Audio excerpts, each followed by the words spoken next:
नमस्कार दोस्तों, मैं राजकुमार मौर्य। उत्तर प्रदेश में 2026 में पंचायत का चुनाव होना था, लेकिन अब उत्तर प्रदेश में पंचायत का चुनाव 2027 में होगा। 2027 के पंचायत चुनाव से संबंधित तमाम खबरें निकल कर आ रही हैं।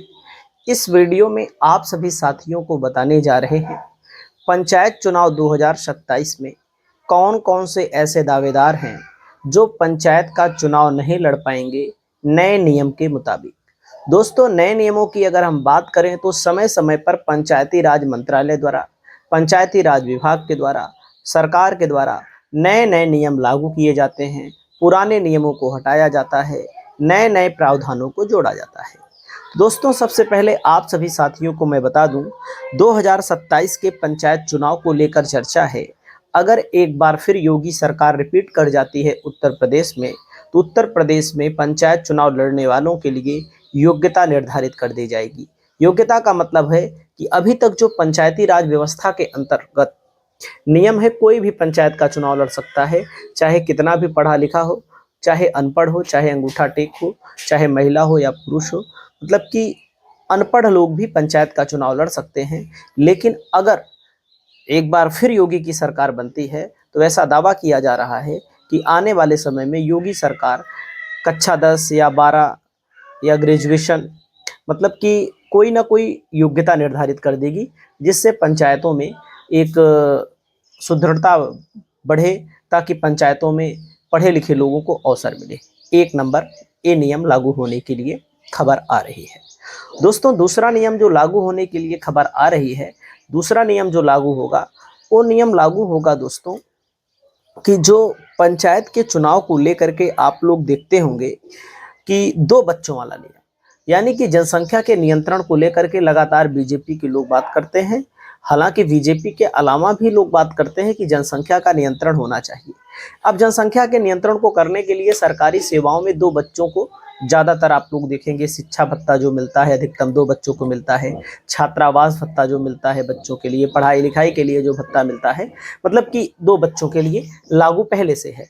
तो पंचायत चुनाव में भी लागू किया जाने वाला है कि जिनके 2 से अधिक बच्चे होंगे वे लोग पंचायत का चुनाव नहीं लड़ पाएंगे। वैसे भी आप लोग देख सकते हैं पूरे अपने भारत में, देखिए महाराष्ट्र में नियम लागू है, गुजरात में नियम लागू है, आंध्र प्रदेश में लागू है, तमिलनाडु में लागू है, बिहार में भी लागू है। तो कहने का मतलब है ये नियम लागू पहले से अन्य राज्यों में भी है। तो उत्तर प्रदेश में 2 बच्चों से अधिक वाले लोग पंचायत के चुनाव को लड़ने से वंचित रह सकते हैं। ये नियम उत्तर प्रदेश की सरकार ला सकती है। तीसरा नया नियम क्या लाने की कोशिश होगी? अगर भारतीय जनता पार्टी की सरकार बन जाती है, देखो सरकार जनता चुनती है, जनता जिसको चुनेगी उसी की सरकार बनेगी। तो जो ये जिला पंचायत अध्यक्ष का चुनाव है, इसको लेकर के पंचायती राज मंत्री ओम प्रकाश राजभर लगातार कहते हैं कि भाई जिला पंचायत अध्यक्षों का चुनाव जनता से होना चाहिए, ब्लॉक प्रमुखों का चुनाव जनता से होना चाहिए।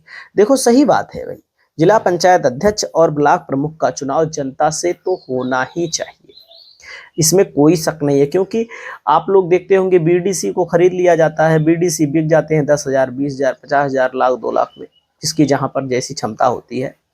अब जब बीडीसी बिक जाते हैं तो बीडीसी कोई काम कराने के योग्य रह नहीं जाते हैं ज्यादातर लोग।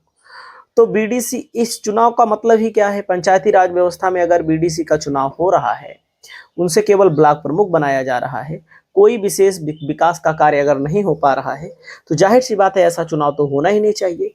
केवल ब्लॉक प्रमुख का चुनाव दोस्तों, जैसे बीडीसी का चुनाव होता है, ऐसे अब आने वाले समय में आपको जनता से देखने को मिल सकता है। यही हाल है जिला पंचायत अध्यक्षों के लिए।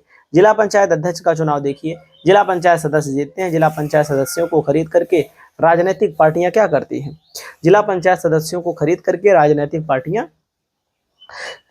या बाहुबली लोग जिला पंचायत अध्यक्ष का चुनाव जीतते हैं। जिला पंचायत अध्यक्ष में जिला पंचायत सदस्य के बहुत कम काम आपको दिखाई पड़ते होंगे, या फिर काम भी दिखाई पड़ते होंगे तो जो लोग सत्ताधारी यानी कि जो अध्यक्ष चुनने के लिए वोट देते हैं, उन्हीं को कहीं ना कहीं काम मिलता है। बाकी अन्य जिला पंचायत सदस्यों को काम ना के बराबर मिलता है। और वहीं पर मैं आप सभी साथियों को बता दूं, आने वाले समय में आपको देखने को मिल सकता है कि पंचायत के चुनाव में जिला पंचायत अध्यक्ष का चुनाव जनता से हो। अगला नंबर है दोस्तों, जो भारत का नागरिक होगा, ये तो नियम पहले से भी है, जिसकी उम्र 21 साल होगी, वही पंचायत का चुनाव लड़ सकता है। यानी कि पंचायत चुनाव लड़ने के लिए निर्धारित योग्यता जो है 21 साल है दोस्तों। और अगर आपको लोकसभा का लड़ना है, विधानसभा का लड़ना है, तो इसके लिए निर्धारित योग्यता जो है 25 साल है। जो व्यक्ति 25 साल का होगा वही पंचायत का चुनाव, विधानसभा का और लोकसभा का चुनाव लड़ सकता है। वहीं पर दोस्तों 21 वर्ष से जो कम है वो पंचायत का चुनाव नहीं लड़ सकता है किसी भी कीमत पर।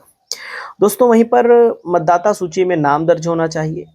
जिस क्षेत्र से चुनाव लड़ना है उस क्षेत्र की वोटर लिस्ट में नाम होना बहुत जरूरी है। और वहीं पर जो वर्तमान के प्रधान हैं, जो वर्तमान के जिला पंचायत अध्यक्ष हैं, ब्लॉक प्रमुख हैं, जो लोग हिसाब किताब देने में गड़बड़ी कर रहे हैं, क्योंकि बहुत सारे लोग ऐसे हैं जो जिनकी शिकायत आ रही है, जिनके ऊपर भ्रष्टाचार का आरोप लग गया है, ऐसे लोग भी आने वाले समय में पंचायत का चुनाव आपको लड़ते हुए नहीं दिखेंगे। ऐसे लोगों का पर्चा खारिज कर दिया जाएगा। वहीं पर दोस्तों जो लोग चुनाव प्रचार में आचार संहिता का पालन नहीं करेंगे, किसी को धमकाएंगे, वोटरों को लालच देते हुए पकड़े जाएंगे, ऐसे लोगों का नामांकन पत्र रद्द कर दिया जाएगा। ये लोग पंचायत का चुनाव नहीं लड़ पाएंगे। दोस्तों वहीं पर मैं आपको बताना चाहूँगा, ऐसे लोग जो पिछली बार पंचायत का चुनाव लड़े थे, चुनावी खर्च का हिसाब किताब नहीं दिए थे। बहुत सारे लोग ऐसे लड़े थे जो पिछली बार लड़े थे, हारे रहे हों या जीते रहे हों, चुनावी खर्च का हिसाब किताब देने में उनसे गलती हो गई है, या वे लोगों ने हल्के में ले लिया, चुनावी खर्च का हिसाब किताब नहीं दिया। ऐसे लोगों को भी पंचायत में चुनाव नहीं लड़ने दिया जाएगा। ऐसे लोगों की कहीं ना कहीं सदस्यता रद्द हो जाएगी, यानी कि ऐसे लोगों का नामांकन रद्द हो जाएगा। वहीं पर आरक्षित सीट के लिए ओबीसी आयोग का गठन हो ही गया है। आप सब जान रहे हैं, एससी सीट पर एससी लड़ सकता है, ओबीसी सीट पर ओबीसी लड़ सकता है, महिला सीट है तो महिला लड़ सकता है, सामान्य सीट पर सब लड़ सकते हैं। कुछ लोग कहते हैं ईडब्ल्यूएस को क्या अलग से आरक्षण मिलेगा? पंचायती राज व्यवस्था में ईडब्ल्यूएस के लिए कोई आरक्षण की व्यवस्था नहीं है। ईडब्ल्यूएस के लिए कोई आरक्षण अलग से नहीं मिलने जा रहा है दोस्तों। वहीं पर मैं आप सभी साथियों को बताना चाहूँगा कि जो पंचायत का चुनाव है, लगातार मतलब कि इस पर बहस चल रही थी, कब होगा कब नहीं होगा। तो आप सभी साथियों के सामने खबर आ चुकी है कि पंचायत का चुनाव आने वाले समय में 2027 के अप्रैल मई महीने में होने की संभावना है। यानी कि आज के 1 साल बाद भले होगा, जिसकी तैयारी सरकार की तरफ से पहले से करनी पड़ेगी। और पंचायत चुनाव लेट कराने का उद्देश्य है वर्तमान की सरकार का, कि पंचायतों की राज व्यवस्था जो है उसका प्रयोग करके पंचायत में वर्तमान के प्रधानों का कार्यकाल बढ़ा करके, उनको प्रशासक बना करके, कैसे भी उनका प्रयोग करके 2027 के चुनाव को जीतना।